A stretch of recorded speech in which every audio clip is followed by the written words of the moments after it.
Coming to you from iconic Studio A here at Proven Winners Color Choice Shrubs, it's time for the Gardening Simplified podcast, radio, and YouTube show with Stacy Hervella, me, Rick Weist, and our engineer and producer, Adriana Robinson.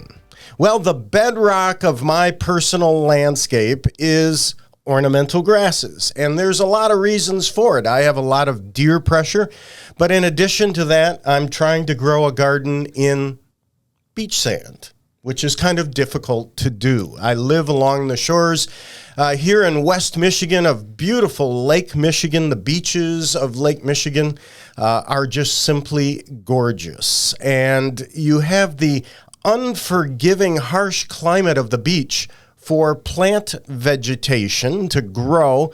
Then you have you have what I'd call the transitional dunes that go beyond the beach, and then the back dunes. And that's where my home is, on the back dunes. So you're nestled in there, and boy, when a storm comes over Lake Michigan and the wind is blowing, it just sounds like a freight train going overhead, but you're protected there. So that's a positive. I guess the downside, or some people wouldn't consider it a downside, and that is come winter, when the lake effect machine kicks in, boy, can it pump out the snow. And there are many years when we get, well over 100 inches of snow at my house there on the back dune.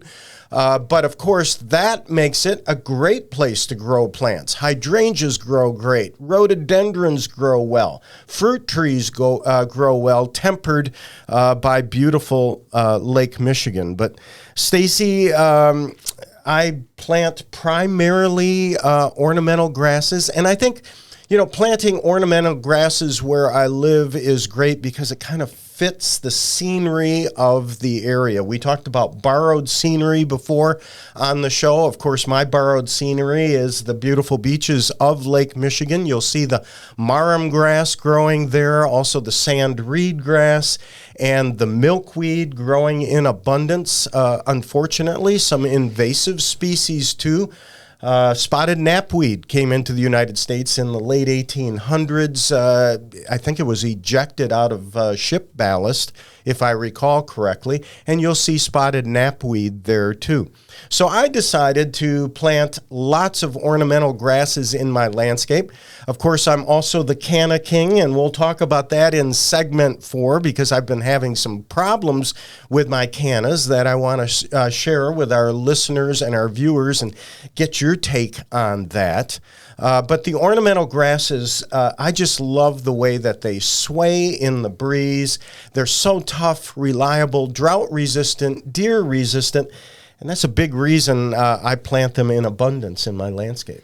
And, you know, they're so diverse. When we talk about ornamental grasses, you know, people probably have like a miscanthus or something like that that comes to mind. But the fact is that the ornamental grasses is a huge number of different genera and different varieties and different colors, different shapes. So it's not a monolith. You can have an ornamental grass garden that is really varied and elegant and interesting, and not just miscanthus. Yeah, exactly. As a matter of fact, a grass that I love are the panicums. Prairie Winds panicum switchgrass. Totem pole is a favorite of mine. And for those watching on YouTube, Adriana will drop in pictures of my personal landscape. If you're not watching on YouTube, listening to the podcast or radio, we'll put some of the pictures in the show notes at our website, gardeningsimplifiedonair.com. But Stacy, I love panicum. Totem pole is a variety that's sturdy, durable. It's an ornamental grass that can really withstand adverse weather conditions. But it's just a column of steel blue foliage and just goes straight up in the air. And when that thing starts to flower and is in its beauty in July, August, and September, I literally have people ringing the doorbell asking me what that is. It is beautiful. It has structure. It has color. And that beautiful blue, I think, is something that goes so nicely with everything else. And it really goes to show you that ornamental grasses aren't boring. People think, oh, it's just a grass. Grass is boring. Grass is lawns. But again, you get that blue, that structure. And it's a refreshing alternative to Carl Forster. Calamagrostis, which is a fabulous grass. It's beautiful. It has that same super upright structural presence in the garden, but it's gotten a little overused over the past several years, I would say. I'm glad you brought it up, and that's why it's not in my landscape. Panicums also, Niagara Falls is a great proven winter's grass. Lightning Bolt is a favorite of mine. Also Cheyenne Sky because of the color as we go through summer into fall. And Stacy, you mentioned miscanthus. Now, miscanthus is just, I'm going to say the bedrock of my landscape. Morning Light is a variety that I love. Very light, fine foliage, lightly variegated, just dances in the breeze. Of course, you can also choose miscanthus that have, as opposed to vertical variegation, horizontal variegation, like bandwidth. I love that. I think it just looks as a brightness. Yes. I love that one. And it's a little bit wacky. It's not for everybody. And I don't actually have it in my garden, but every time I see it, I think I should find a place for that because I do love it. It's quite unique. It is a little wacky, but it's good. That's a good thing. Good. For me, that's a good thing. You bet. When it comes to miscanthus, there are many different cultivars that you can choose from. For me, I consider the gold standard of miscanthus, and we have pictures of it, to be Oktoberfest. It blooms much earlier, so it's perfect for shorter seasons in the north. The inflorescence is there by August. It's a burgundy copper color transitioning to a cream color. Proven Winners has one called Encore, I believe. My favorite of the miscanthus grasses. And then, of course, you've got to mention Pennisetum's Lemon Squeeze is a proven winner's grass that I love in my landscape and gives you some color. Desert Plains, Prairie Winds, Desert Plains is great. And then I'm very much into the annual grasses. Some people don't want to plant annual grasses because they're like, man, I'm wasting my money. I got to dig them up and dump. But you're doing that with other annuals, and they're amazing. Rubrum Purple Fountain Vertigo is a proven winner's variety, gets very large, has saber-shaped purple foliage. And then Skyrocket is a new favorite of mine, a variegated annual grass, a proven winner's grass. Wow, that thing's gorgeous. I think when it comes to growing ornamental grasses as an annual, people get a little confused. They probably think, like, I'm not going to pay for that. I could have a perennial one. And it doesn't quite click that some ornamental grasses are not actually hardy, or they do legitimately just have that 1 year life cycle where they're going to complete that in 1 year, go from seed to seed. But yeah, for the right kind of container, and if you like that vibe and that look, they're absolutely worth it just as much as any other tropical or, big statement plant would be that you're planting in your containers. Yeah, you bet. And did I mention I'm trying to grow in beach sand? Now, I'm growing a lot of other things, too, and you'll see from pictures of my landscape. Have a vegetable garden. My family loves green zebra tomatoes. And so I love growing the vegetable plants. We grow the vegetable plants in the garden. Many other cultivars, Blue Atlas cedar. Of course, I mentioned the cannas. And, Stacy, I have learned that Deer Villa is a very important plant in my landscape. It's very drought tolerant, very colorful. It does really well there on the back dune. And, I do love it. I have Kodiak Black Durvilla paired with Cheyenne Sky Panicum. Oh, and nice. It's such a pretty combination. I wish I could take credit for it, but it just kind of happens. But it is a really nice combination, and it can really tolerate those similar conditions. Not quite as deer resistant as the grass is, but the grass can also kind of function to deter the deer a bit by, forcing them to step through it if they want to, munch the flowers off the Durvilla. Sure, yeah. And then finally, there is some blue lime grass on the dune. Some people would cringe. I don't recommend you plant it. It is rhizotomous, and it can get out of hand quite quickly. But again, when you're trying to grow in beach sand and you have an area where it's functional, same thing with liriope. I have a variety, and you'll see the picture of big blue when it blooms. boy, is that functional. So again, with your landscape, you've got to look at the environment you're working with, the community that you're living in, and make some choices as far as your plant material is concerned. And I can't help it, Stacy, I'm into ornamental grasses. I already knew that about you, but it's good to have the list down there and have the photos and have it all confirmed for our listeners. And they are great problem-solving plants. And, that's what we're all about, is having plants that solve problems. And that's a difficult situation. Yes. Growing in the beach and having deer and all of these other issues. And, the other thing is a lot of ornamental grasses take up a lot of space. So you're not spending as much money to fill that space. Yes. And you're getting almost year-round impact. Really, the only time ornamental grasses aren't at their best is pretty much like March and April. Right. Other than that, they're contributing to the landscape and looking amazing. Absolutely. Well, speaking of problems, how's Stacy going to tie in ornamental grasses with plants on trial today? Stay tuned. We're going to find out next here on the Gardening Simplified Show. Greetings, gardening friends, and welcome back to the Gardening Simplified Show, where the order of the day is grass. And, this is kind of a tough one for me to pull into plants on trial, because I don't know if our listeners realize this, but Proven Winners Color Choice Shrubs, we sell shrubs, and shrubs are woody plants. And a woody plant is something like, from tree rings. If you cut into the stem of a shrub, it's going to be concentric rings like a tree that you could count and see how old that particular stem is. And that's what makes it a woody plant. However, grasses are herbaceous plants and they are monocots. So if you think way back to high school biology or whatever that looked like for you, a dicot is sort of your classic seedling. When it germinates, it has the two little leaves coming off. So like the classic seedling that you think of. When a monocot germinates, it is just a sheath. So you've seen grass seed. Most of us have seen grass seed, whether we wanted to or not, because grass can, spread itself around and make a little bit of a pest of itself. So when that little sheath comes up, that is a monocot. And there are no woody monocots. And that might not mean a lot to you just to hear that. But what this actually means is that some plants that a lot of people think of as trees or woody plants are not actually trees. So palms are not trees. Bananas are not trees. And another one that people might be more familiar with as a houseplant is Dracaena. Yeah. So you got the corn palm. You also have the dragon tree that is, sort of a classic symbol of certain parts of Africa in the landscape there.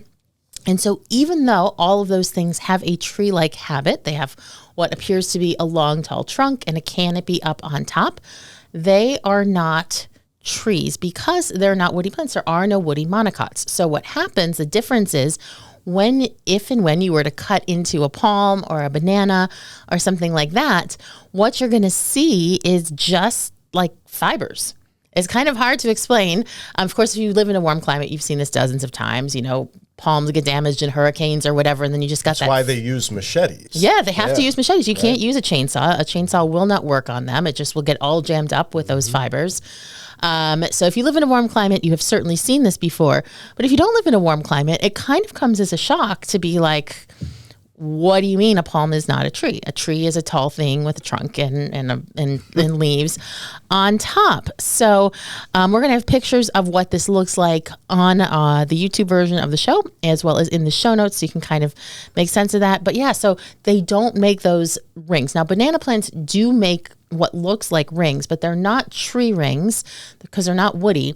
What they are is the leaf bases, or the bottom of the leaves that made up the banana plant, all nestled together and kind of spiraling around. So it does kind of look like it does have concentric rings, but it's actually stacked up leaves. That's bananas. It is a little bit bananas. Yeah. So, when we're talking about grasses and I'm trying to tie in plants on trial, like how do I do that when we have no shrubs in the Proven Winners Color Choice line that are monocots and grasses aren't woody plants? So I had to think about a different approach, and I started thinking about grass companions. And, people talk a lot about companion planting very often it comes up in terms of vegetables and, if you plant these two things together, they can kind of help each other out. From a physical standpoint, like if you use, beans to climb cornstalk, that does work. There is not any scientific evidence as of yet that, one plant will improve the flavor of another or repel pests for another. It's still a fun thing to practice. But really the key to companion planting is matching plants that need the same conditions more than anything else. Exactly. You can't have two plants close together that need dramatically different conditions. Mm-hmm. And so as Rick has already established, grass needs full sun. There are very few shade-tolerant grasses. Do you grow Haconocloa? Yes. That's pretty much what I've always heard is like the one reasonably shade-tolerant shady grass. Spot on the east side of the house, and it does great. Yeah, so most grasses are definitely full sun plants, even if you live in a hot climate, and they want pretty dry soil. Mm-hmm. If you overwater grass, if they are in too much water, if they are on irrigation, they get floppy. They don't have that nice erect look, that strong structural look. They just kind of go blah and flop. So that's not great. So you want plants that can take those same kind of conditions. Now, there are plenty of shrubs that, of course, are very heat and sun and drought tolerant. But then the other factor of picking a companion plant is, do you pick something that picks up the slack at a time when the other plant is not at its best? Or do you just gild the lily and get something that is going to look amazing when the other plants are at their best, and it's just an over-the-top, look? It's an explosion of bloom. So for today's plant on trial, I decided to go with a picking up the slack method because, again, as great as ornamental grasses are, they are not at their best in March and April. And that is kind of a tough thing because those are definitely months where you're pretty tired of brown. You want some green. You want some things to be growing.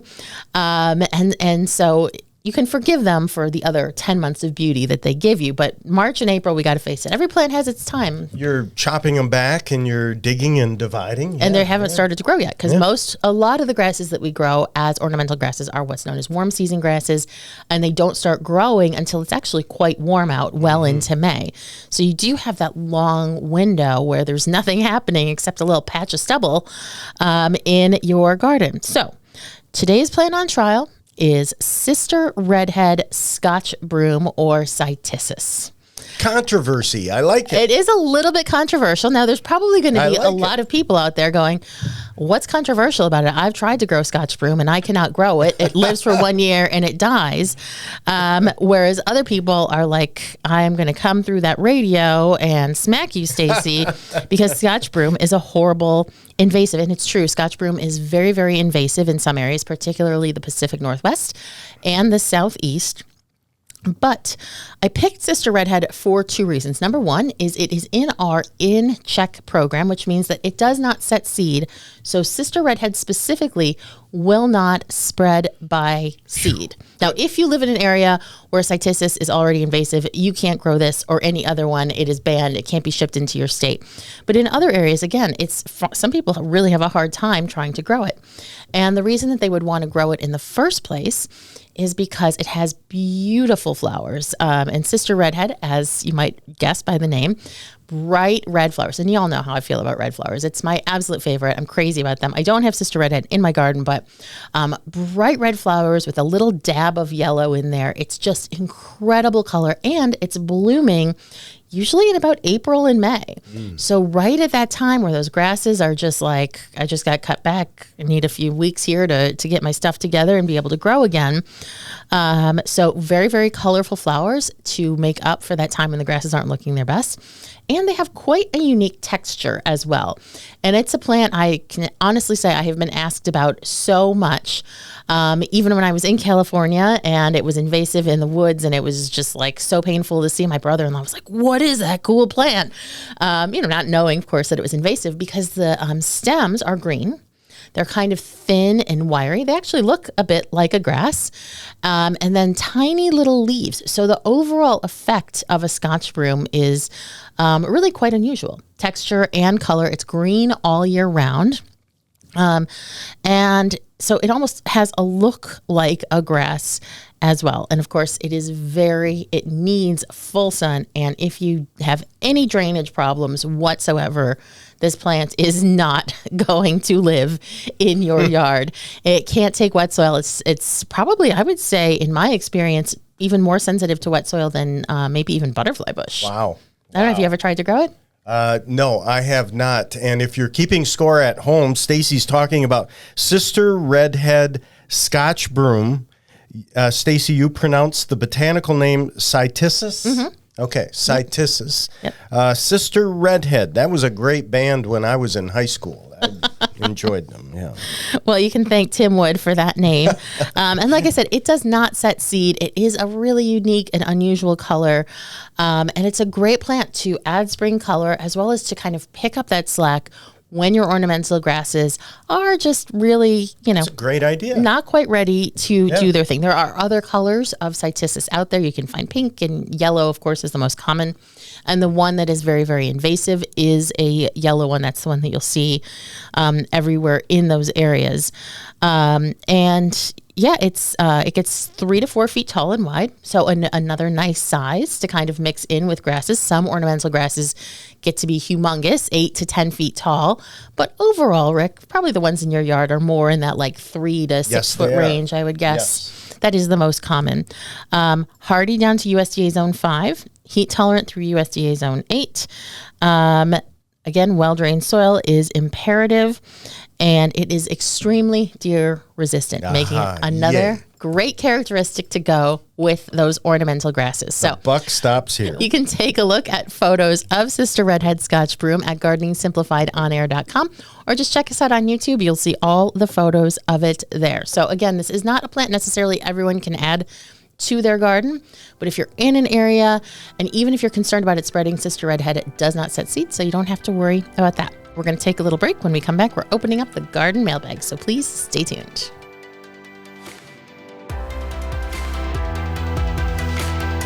Greetings, gardening friends, and welcome back to the Gardening Simplified Show. It's one of my favorite times of the show where I get to answer your garden questions. We'll talk about what our opinions are and our experience. So if you have a question about gardening, you are most welcome to reach out to us at help, H-E-L-P, at gardeningsimplifiedonair.com, or just visit gardeningsimplifiedonair.com.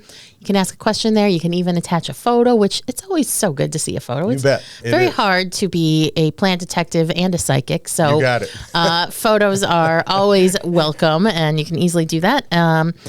Please do reach out to us if you have any questions, especially as we go into fall. People don't know what they're going to, should I do this? Should I do that? And remember, the answer is always when in doubt, don't. So keep that in mind as you face your upcoming garden quandaries. I think of Stacy all the time when I'm working in my garden, and I'm like, should I move? Nah, when in doubt, don't. I mean, when it comes to like a design thing, that's different. Right. But I always say you can always buy time. Like you can't necessarily undo it, but you can, like, if you have a crazy idea, and I have acted on several crazy ideas in my garden without thinking, it's best to like give it some time to marinate and then come back to it. Yeah, like when I'm at the gas station and I'm looking at that candy bar and I'm thinking, and then I think of Stacy and I think, when in doubt, don't. It's good advice for so very many things in life. So yeah, exactly. What's in the mailbag? All right, Stacy. Judith writes to us, I have a flowering dogwood about 7 years old, which had blooms on its top branches this spring. It now has, for the first time, a stem 1 or 2 inches straight up from where the bloom was, and on top of the stem, a dark pink round ball. Not berry, I checked. Do you know what it is? Yes, and it is one of my favorite things about fall. So I thought this was such a good question to answer because people know flowering dogwoods. We have flowering dogwoods native here in Michigan and through a great deal of the United States. They're beautiful. They're iconic. My grandma had one in front of her house growing up. My mom has one in front of her house now. And so they're really widespread. But that native flowering dogwood, Cornus florida, is not the only dogwood anymore. There are other dogwoods, flowering dogwood trees in town that you can plant instead. And so Cornus kousa, also known as Korean dogwood, is one that has really become quite popular over the last, I would say, 20-ish years 20, or so. 30 years. Yeah. I much prefer it. It is beautiful. And I mean, if you love flowers, you cannot beat Cornus kousa. This thing is a flowering machine. It creates way more flowers. It has a very distinctive horizontal branching. And it just, the tree just has a totally different presence in the landscape. If you have more of like an informal woodlandy kind of garden, you might want to stick with our native dogwood. But if you are just trying to landscape your house and have an absolute stunner of a tree, it's hard to beat Cornus kousa, Korean dogwood. Well, and it tends to bloom later than Cornus Florida, right? Quite a bit. Yeah, that's a good point. So if you're in the north, those bracts or blooms or whatever you want to call them are longer lived too, generally. Oh, much longer. Yeah. So the Cornus Florida, as many spring flowering plants can do, it can blast through. If we have like a hot, dry spring, you will not enjoy those flowers for very long. Whereas the Cornus kousa blooms for us here in Michigan, June, about mid to late June. And yeah, those flowers will be effective for nearly a month. So the flowers are one big difference. The foliage is similar, but much glossier and showier.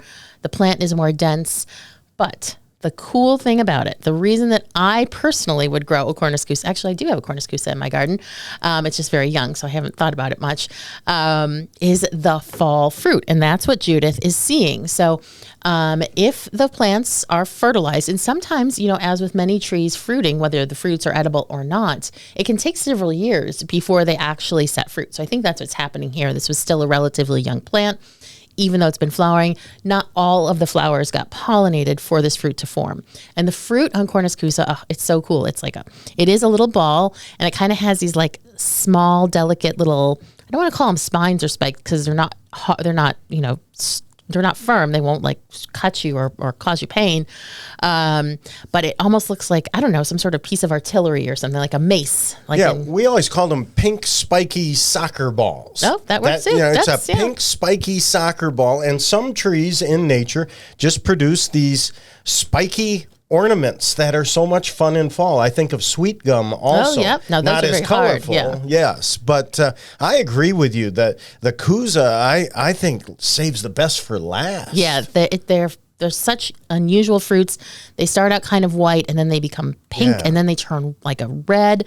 So they undergo this color change. It gets good. The foliage gets good fall color as well. So you're just getting this incredible combination, just really interesting. And the fruits are edible. Have you ever tried them before? Yes. They're actually pretty tasty. They have a good flavor. The only thing is they are mealy. They have like a mealy texture. And some people are, Adriana's making a face back there like, oh, it's a no from me. So it is kind of a mealy texture. And the other thing, if you do want to sample one, definitely bite into it slowly so you're not chomping down on the seed in there and breaking a tooth. But it is kind of worth a little nibble if you have one. Yeah. So they're beautiful. They're edible. The squirrels will happily eat them for you. If you don't want to eat them, the squirrels and the birds. So Judith, this is just the first of many amazing Cornus kousa fruits you're going to enjoy on your new plant. So yeah, enjoy it. And if the squirrels or birds don't eat them as you progress towards Christmas, they're just wonderful Christmas ornaments hanging on that tree. So Nature's doing your decorating for you. You can't beat that. So, Stacy, we've got a question for you from Layman. Writing, I have some incredible hydrangeas I planted in May 2024, and some of them seem to be struggling. Some are losing leaves at the base, turning yellow. Some others are always wilting when the one next to them are doing fine. What's happening? Also, can I take them out and pot them to rehab them during winter? If so, how should I go about it? So Layman is struggling with his incredible hydrangea. Yeah, so we do have pictures from Layman. Sorry if we're mispronouncing your name. So you can see what these Incredibles look like. And so the first thing that I wanted to say to Lyman and anyone else who is seeing hydrangeas, or especially new hydrangeas, wilt, is that on hydrangeas, overwatering and underwatering both manifest as wilting. And that is particularly dangerous because you see the plant wilting. Your first thought is, well, gee, I just watered it, but I guess it's just really thirsty and I need to water it again. And then you're constantly exacerbating the situation. So I believe that what is happening here is that the plants are getting too much water and or the drainage is slow. That can be kind of a fine line and a difficult one to define because either of those things can be true. You're giving it too much water, or maybe you're just giving it the right amount of water, but your soil drainage is slow, so you need to back off on the water. You can give plants, like in our beachy gardens, we can give plants quite a lot of water and never risk overwatering them because the water always drains away. Sure. And you'll see in Lyman's photos that the soil is quite dense and clay, and you can see that the soil is also very wet. So honestly, what I would say to you is to just back off on the watering. I know when you have a new plant, you want to make sure it gets plenty of water, but I think you can back off at this point in the season. I would say once a week at most. I know we are having kind of a warm, dry spell, at least here in the Midwest right now. But I would back off to just, once a week, maybe even once every 10 days. And as we go into fall, you want to taper that back because the plants will need less water as they start to go dormant. And that can also impact the yellowing foliage as well. When you're overwatering, nutrients are leaching out of the soil very, very quickly, and that can lead to that yellowing. So here's what I would say. Do not dig them up and pot them up for winter. Leave them where they are. Know that, as we've talked about multiple times, fall is a great time for root growth. And root growth is what is really going to get these plants through any challenges that they are experiencing.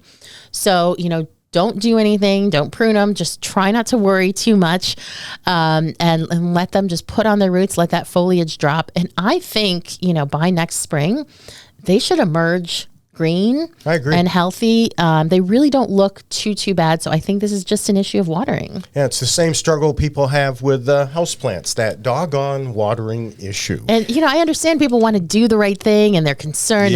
And it is easy to overwater. But, when I try to help people who have overwatered their hydrangeas, only you really know if it's underwatering or overwatering, because only you know how much water it's getting. And sometimes people will say, well, I water it once a week. Okay, but how much? Like, are you, turning on the hose and letting it run for 3 hours because you heard a deep watering is good? So it's always kind of this fine balance between the drainage, how fast it's draining, how much water the plants are using. But it really goes for any plants, even if they were new this year.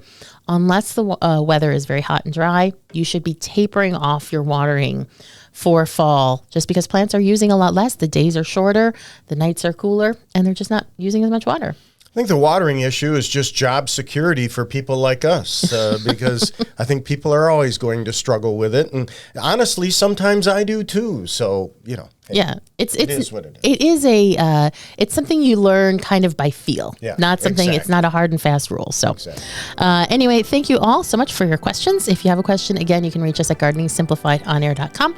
We hope to hear from you. We're going to take a break. And when we come back, it's branching news. So please stay tuned. Welcome back to the Gardening Simplified Show. It's time for branching news, and I was going to write into gardeningsimplifiedonair.com with a question, but fortunately, I have Stacy sitting just to my left, and so I'm going to pose this question for you, Stacy. I struggled with my cannas over the past few weeks. And the struggle was not due to leaf rollers. It was not due to the typical culprit like Japanese beetles. It wasn't even due to deer. As a matter of fact, I caught the culprit in the act. Many of my stems on my 5 to 6 foot tall cannas were broken off and damaged. And I'm like, who is doing this dastardly deed? Squirrels. Squirrels are on the roof, on the fence, wherever a tree, they'll make the leap over to the cannas. And what they're doing, and for those of you watching here on YouTube, I brought along some cuttings. When cannas are done blooming, they, like other flowering plants, will produce a seed head, right? Yes, and I have to say, I cannot stand canna seed heads. Like, honestly, just sitting next to these is kind of giving me the heebie-jeebies. There's just something my neighbor across the street when I was growing up had them not growing next to her house. Yep. And I think they just kind of creeped me out because they're kind of spiky and weird. And I do like other things that are spiky. We were just talking about the, the Korean dogwood seed heads, which I adore. But canna seed heads, I just have this like visceral reaction. I don't like them. I cut them off. I grow the cannas that you gave me, but I cut them off because I do not like looking at them. So anyway, that's just my little. No. You can keep them up. It's important. We've got. Well, I think we have an important thing to say about why the squirrels are going after. Oh them. yeah. Well, and I've made note of the fact that for you, Stacy, so it's canna seed heads and it's wind chimes. Those two yes, things, right? Yeah. And the other thing, daylilies. I do not like daylilies. I feel like the flower petals are just no. I think we could do a whole show on that. That's coming up down the road. No, so the squirrels are jumping on it, and what happens to the seeds inside these spiky soccer balls, so to speak, is they turn brown and almost black. They become very, very hard. I was doing some research, and it said that in some parts of the country, they said that native people would use them instead of lead shot in their guns. That's how hard they are. What caliber is that? That's beyond my pay grade. So it's the squirrels that are doing the damage, and they're jumping up there to eat those seeds. So a crazy thing.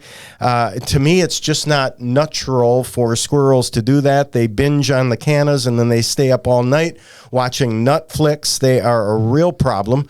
Squirrels do like plant-based snacks, although this is the same squirrel, I believe, that ate my patio umbrella. Oh my gosh, it ate your patio umbrella? I had a Treasure Garden, beautiful cloth market umbrella, and they would perch at the top, and they tore that thing to smithereens. You are kidding. No. Your squirrels are aggressive over there. Well, they must have found out from word of mouth that the canna seed is delicious. Are they eating it like right in front of you and making eye contact the whole time? Oh, yeah. Or are they burying some? Because this is prime burying time. Yeah, no. They're snacking right there. They're messing with you. They're sitting on the deck and the fence and snacking right there. So frustrating.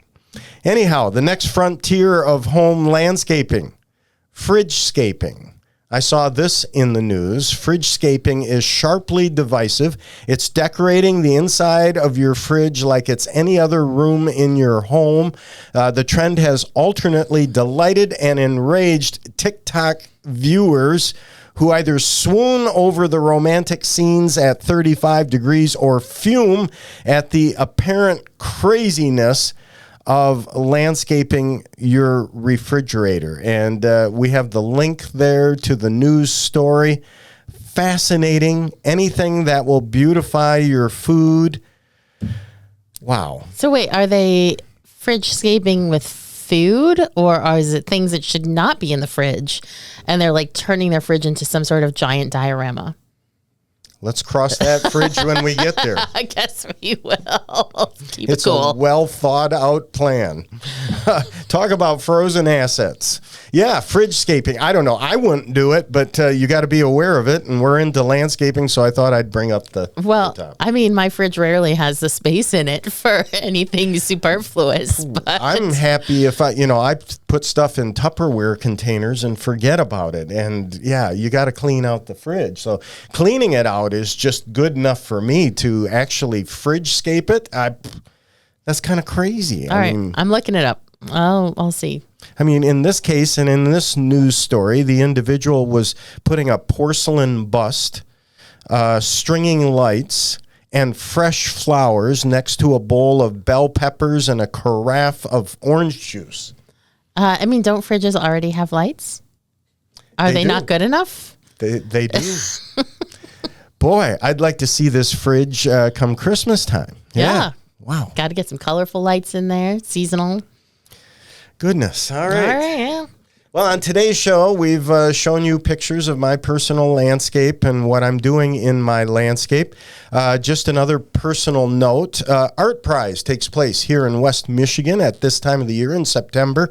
Art Prize is an annual international art competition in Grand Rapids, a celebration of conversations, experimentation, ideas, and inclusiveness, and Art Prize is free, open to the public. So artists will put up exhibits in hotels and businesses and out on the walk, and people will come by the thousands to see these. Now, we've talked about it on the show before. I'm into sticks. And I love the Instagram site Official Stick Reviews, and it has a lot of followers.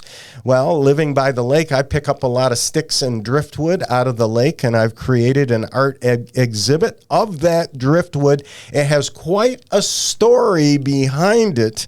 And we'll put the link there at the website. Those watching on YouTube, Adriana's set up pictures here for you, or you can go to our website, gardeningsimplifiedonair.com. But it doesn't change the fact, Stacy, that I'm into sticks and branches. I can't help it. Well, I think as gardeners, we're always kind of on a little treasure hunt. Yes. Because we never really know what we're going to find in our gardens. In fact, you reminded me, last weekend we were working in the garden and found a huge bullet. Oh, like a big bullet. No way. Yeah, like one, it's like this big. It had already been fired off, so it was just the casing. Yep. But I live in town. It's not like, and it seemed kind of old. But you find marbles. I love finding marbles in your yard. And so we kind of have that like treasure hunting mentality, whether it's rocks or sticks or fungus. We're always looking for those little hidden things. So yeah, when I put a plant in the ground and the shovel hits something hard, ka-chunk, it's like, ooh, this may be the big one. I love that. So you're right about that. And you never know. For me, what's fascinated me about driftwood is that people love driftwood. They're just, I don't know. And many people are just enamored by driftwood, and living where I am, I've just become addicted to it. So it's a part of Art Prize and the exhibit. So I thought I'd bring that up today. Oh, well, where can people see it? People are going to be able to see it here in West Michigan in Grand Rapids. It's at the Hilton Hotel. So it's Homewood Suites, the Hilton Hotel, right in the lobby. Big exhibit, and that exhibit will be displayed from September 12th through the end of September. Nice. Yeah. So there you go. Monrovia, California, newly listed for sale in Southern California's notoriously pricey real estate market. Half a house for $500,000. Now, this is fascinating to me because I've spent a fair amount of time in Southern California at a garden center there, a beautiful garden center, Rogers Gardens in Orange County. And we would take drives through the neighborhoods, and the prices of homes and the yards are like postage stamp size, unbelievable. So there's a home there that is 1 bedroom, 1 bathroom bungalow in suburban Monrovia, northeast of Los Angeles. So what happened was, it was crushed by a tree in May with 2 renters and 2 dogs inside. No injuries, thank goodness. But a fence and most of the roof were mangled. And as opposed to fixing it up, they're just putting it up for sale. Half a house, $500,000. The price, you can pick that up, Stacy, for $499,999. That's what you call an open concept floor plan. It's probably already pending, honestly, at this point, knowing how real estate is these Isn't that days. amazing? And then one final thing, I always think of this at this time of the year. I like to hike, I like to walk, and if you're going hiking this time of the year, we think of burdock. Burdock's clinging properties, in addition to providing an excellent mechanism for seed dispersal, it led to the invention of the hook and loop fastener. So the Velcro guy, the Velcro brand of hook and loop, was invented by a gentleman named George DeMestral, I believe is the name. 1940s, he was out hunting in Switzerland and had the burdock all over his pants. He thought, boy, I could do something with this, and created Velcro. And I guess my point here, Stacy, is whether it's globe thistle or burdock or other types of seed, fall, this is a time of year when weeds do what they do well, travel. That's true. And if you have burdock, have you ever eaten the root? Have had burdock root to Yes. eat? It's delicious. Yes. So, we often talk about managing weeds in fall, and that would be a fine way to manage burdock if it happened to be in your yard, is to just go ahead and dig up. It's a very long, skinny root, but I love it in a Japanese dish called kinpira, where it's sauteed with carrots. Absolutely delicious. And I'll bet you good for you, too. I think it's pretty darn healthy, yeah. Yeah. You could pull some of the roots, wash them off, put them in a vase, and do some fridge scaping with them, too. There you go. Yeah. We want to thank you for tuning in the Gardening Simplified show. We want to remind you, go to gardeningsimplifiedonair.com.